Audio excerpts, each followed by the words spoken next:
कृष्णाने केली स्कूलमध्ये खूप सारी मस्ती आणि त्याच्यामुळे ना त्याचा युनिफॉर्म देखील आज खराब झालेला होता. त्याच्यामुळे ना आज मंगळवार जरी असला ना तरी मी त्याचा युनिफॉर्म आहे ना हा धुण्यासाठी घेतलेला होता. कारण व्हॅनमध्ये देखील तो येतो ना तर त्याचा युनिफॉर्म तो पूर्णपणे ना खराब करून येतो. आजचा दिवस तर माझा तसा छानच होता. स्कूलमध्ये देखील जास्त असं काही काम नव्हतं. फक्त मुलांना वर्क देण्याचं आणि शिकवण्याचंच काम होतं. कारण पेपर आता झाले आहेत आणि बऱ्याचपैकी स्कूलची कामे देखील आमची ही झालेली आहेत. आणि आज होता मंगळवार, त्याच्यामुळे उपवास देखील होता आणि खिचडी न नेताना मी आज चिप्सवरच उपवास पकडलेला, त्यामुळे थोडंसं वीकनेस देखील जाणवत होता. आता सायंकाळची वेळ झालेली आहे तर दिवाबत्ती करून स्वयंपाक देखील करायचा आहे. पण आईंनी ना जास्त काही स्वयंपाक करायचा असं सांगितलेलं नाही, कारण त्या डाळ भात करून घेतलेला त्यांनी आणि मी बाकीची कामे आवरेपर्यंत. आणि आत्ता आहे ना मी ही कृष्णाच्या सकाळची साठी डाळ डोसा करण्यासाठी भिजवते आहे.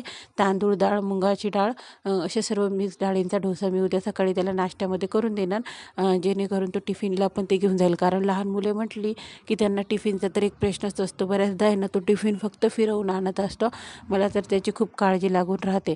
आता मॅगी वगैरे तर स्कूलमध्ये तर देणं तर अलाउड नाहीच आहे आणि ते देऊही नाही, कारण ते लहान मुलांच्या आहे ना डायजेशनसाठी चांगलं नसतं. त्याच्यामुळे मी हे असं भिजवून ठेवलेलं. आता सकाळी याचे मी त्याला डोसे करून देते. त्यानंतर निवांत असा 1 कप चहा पिऊन घेतलेला, कारण आता पुढची कामे देखील करायची आहे. आणि किचन ओट्यावर आहे ना थोडेफार असे खराब असे अन्नाचे दाणे पडलेले होते, तर मी ते छान असे क्लीन करून घेतले. कारण जर ते किचनवर तसेच पडून राहिले ना तर किचनवर आहे ना झुरळ होण्याची देखील शक्यता असते. आणि किचन ट्रॉल्यांच्या घरांमध्ये तर झुरळाचा एक मोठाच प्रॉब्लेम होत असतो. त्याच्यामुळे तो किचन आहे ना वारंवार साफ केला तर हा प्रॉब्लेम देखील राहणार नाही. आता टी व्ही बघत बघत आई लसूण देखील सोलत आहे आणि दूधवाल्याने दूध आणून दिल्यामुळे दूध देखील गरम करायला ठेवलं. आता यांना दुपारीच असे खूप सारे जेवणाची भांडी पडलेलीच होती, पण म्हटलं आधी किचन ओटा छान असं साफ करून घेऊया. आणि दुपारी घासलेली भांडी मी सर्व लावून दिलेली. आता सुरू झाली होती सायंकाळच्या स्वयंपाकाची. त्याच्यामुळे ना आता पोळ्या आणि भाकरी करायच्या होत्या, तर मी आधी पीठ मळून घेते, कारण सकाळच्यासाठी देखील थोडंफार पीठ त्याच्यामुळे मळून ठेवावं लागेल. कारण सकाळी जॉबवर जाण्याची देखील घाई असते, तर पीठ मळायला आणि कृष्णाचं देखील आवरायला मला वेळ मिळत नाही. त्याच्यामुळे सकाळची थोडीफार प्रिपरेशन आहे स्वयंपाकाची मी रात्रीच करून ठेवते, जेणेकरून येणं सकाळी फास्टमध्ये करते.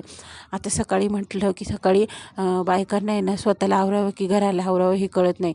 बऱ्याचदा आहे ना लोकंही आरामशीर उठतात, चहा वगैरे घेतात, पण बायकांच्या मागे तसं नसतं. आणि ज्या बायकांचे मुलं आहे ना स्कूलमध्ये जातात आणि ते स्वतः वर्किंग असताना, त्या स्वतः सुधारायच्या आधीच त्यांना झोपेतून जाग येण्याआधीच त्यांचे कामाचे नियोजन आणि हे सर्व चालू असतं. कधी कधी तर मला त्या गोष्टीचं खूपच नवल वाटतं. आता आहे ना मला होता उपवास, त्याच्यामुळे ना फ्लावरची भाजी डाळ भात तर केलेलंच, म्हटलं काहीतरी चटपटीत करूया म्हणून कोरडी अशी वांग्याची भाजी मी करायची ठरवली. जास्त काही नाही, थोडाफार कांदा लसूण मसाला आणि लाल मिरची तिखट टाकून हे छान असे वांगे ना मी त्याच्यामध्ये फ्राय करून घेतलेले, ते खाण्यास देखील छान लागतात. आता झाली होती पोळ्या करण्याची वेळ. आता पोळ्या करून घेतल्यानंतर आहे ना मला कृष्णाचा होमवर्क देखील करून घ्यायचं आहे आणि ना त्याला काही क्राफ्टचे देखील करायचं आहे. आता तो झोपलेलाच आहे. आता तो थोड्या वेळाने उठला की त्याला चहा वगैरे देऊन पुढील कामाला देखील सुरुवात होणार आहे. घरातली कामे आहे ना कितीही आवरा तरी ती परत भांडे, परत स्वयंपाक, परत भांडे, परत स्वयंपाक या चक्रामध्येच अटकलेली असतात बायकांची. आता वांग्याची भाजी तर एका बाजूला शिजतेच आहे आणि एका बाजूला मी पोळ्या करून घेते. अजून भाकरी देखील मला करायच्याच आहे. आमच्या आहुंनी आज पावभाजी आणावा असं विचार केलेला होता, पण उपास असल्यामुळे ना मला असं बाहेरचं जास्त खाऊ वाटत नाही. कारण उपासामुळे ना सकाळी काही खाल्लेलं नसतं आणि त्यानंतर डायरेक्ट बाहेरचं खाणं म्हटलं की पोटाची तर बिघाडच होणार. त्याच्यामुळे मी त्यांना नाही म्हणून असं सांगितलेलं आणि साधंच घरचं जेवण केलेलं. आता ही सायंकाळची भांडी खूप सारी पडलेली होती.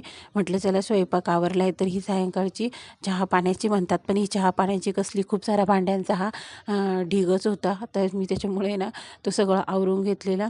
आणि नंतर ना अजून स्वयंपाकाची देखील भांडे पडणारच होती. हे पोळ्या, स्वयंपाक आणि भांड्यांचं समीकरण तर मला काही समजतच नाही, कारण हे चक्र आहे ना संपत नाही. एकतर बायकांना भांडी घासायची असतात, नाहीतर स्वयंपाक करायचा असतो, नाहीतर भांडी घासायची असतात.